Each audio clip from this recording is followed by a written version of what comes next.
Muito bem, estamos cá de volta.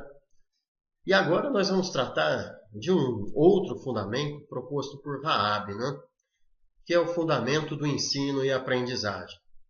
Veja, se eu for perguntar para você a respeito de como talvez há uma relação entre um aconselhador e um aconselhado, você certamente poderia me dizer, Edson, olha, muito provavelmente o aconselhador ele vai aconselhar, vai trazer informações, conhecimentos, enfim, ele sabe o que é bom. Mas, veja só, a princípio nós poderíamos dizer desse modo, mas lembram-se da abordagem que nós fizemos a respeito de Carl Rogers, em que ele, ao mudar, ele afirma que antes ele agia para curar a partir de aquilo que ele considerava normal, enfim, e paulatinamente ele muda e age para que o outro seja capaz de buscar por si mesmo, enfim, e o outro haja na vida a seu modo. Veja, de certo modo, você verá que essa relação de ensino e aprendizagem está interrelacionada com outros temas que nós abordamos. Isto porque, na relação de ensino e aprendizagem proposta pelo programa de aconselhamento filosófico, a relação é diferente. Veja, se eu perguntar para você como você analisa a relação entre um professor e um aluno, muito provavelmente você vai me dizer que, Edson, o professor é aquele que sabe, detém o saber, fez universidade, enfim. O aluno não possui esse saber, logo, cabe ao professor passar, transmitir, facilitar esse saber, não é? Agora veja só, no aconselhamento filosófico, a manifestação do aconselhamento e a ação proposta para o aconselhador é um tanto quanto diferente. Por isso que se busca no aconselhamento filosófico, digamos, se diferenciar a ação do aconselhador dos modelos convencionais na relação referente ao conhecimento. Bem, para tanto e para que você possa perceber isso, eu gostaria de compartilhar com vocês uma obra que é muito utilizada no aconselhamento filosófico, mas, digamos, numa vertente anterior a ele, né, que é a filosofia para crianças. Veja, o movimento Filosofia para Crianças é um movimento que acredita que é possível, mediante o que é chamado comunidade de investigação, fazer com que a criança filosofe por ela mesma. E nesse movimento, uma obra que tem sido muito utilizada é essa que eu apresento aqui para vocês, a obra O Mestre Ignorante, cujo autor é o francês Jacques Rancière. Veja, olha só o título da obra, O Mestre Ignorante. Então veja, o mestre, se eu perguntar para você qual é o entendimento que você tem a respeito desse tema, muito provavelmente você vai me dizer, Edson, o mestre é aquele que não, ou melhor dizendo, é aquele que sabe.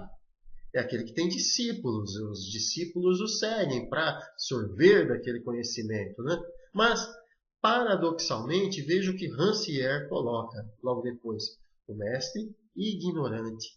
Então, parece a princípio, digamos, coisas que não se combinam, né? Bem, vamos entender isso melhor. Para Jacques Rancière, existem dois modos de nós nos portarmos frente ao conhecimento e numa relação de ensino e aprendizagem. Uma é adotarmos o papel do mestre explicador, ou seja, aquele que explica, transfere conhecimentos, sabe o que é bom, o que não é, sabe quais conhecimentos devem ser apresentados, em que momento e como devem ser realizados. Veja, a centralidade está toda no mestre. E, por outro lado, Jacques Rancière nos apresenta a ideia do chamado mestre emancipador. Bem, e o que seria esse mestre emancipador? Vamos avançar um pouquinho aqui. Para Rancière, em todo ato relativo ao conhecimento, o desafio que nós temos é promover o que ele chama de panegística. O que seria? A todo momento nós fazemos com que toda a inteligência humana se manifeste intelectualmente a cada momento.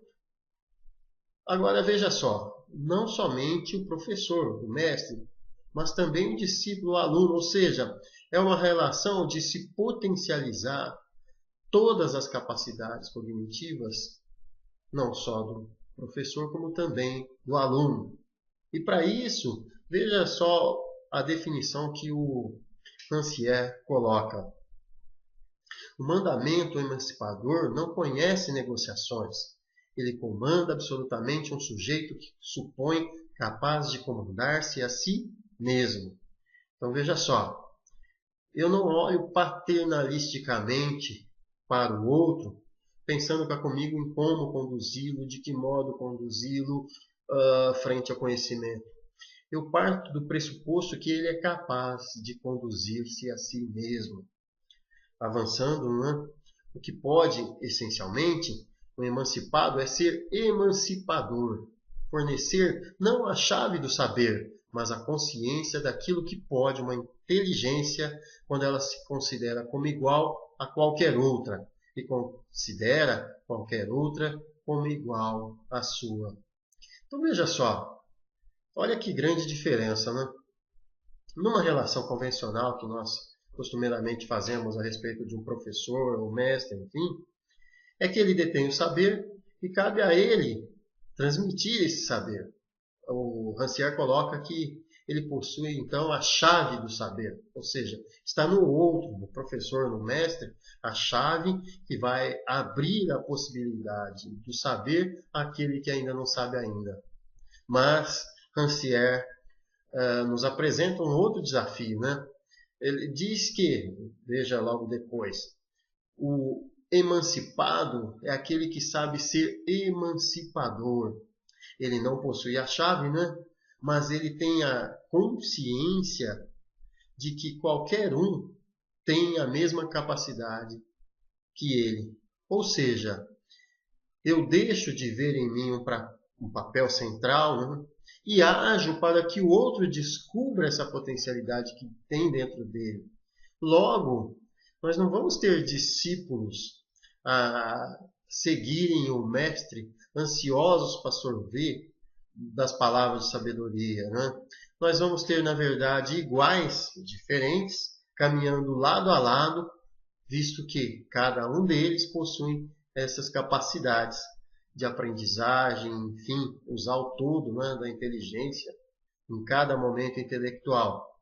Então veja só, o mestre emancipador, ele não se porta como detentor do saber, o que deve ser ensinado, como deve ser ensinado, e não vê o outro como aquele que deve tão somente ouvir silenciosamente aquilo que você tem a contribuir. Mas não, ele age para que o outro busque, o outro mostre a capacidade que tem e ele perceba que ele é capaz.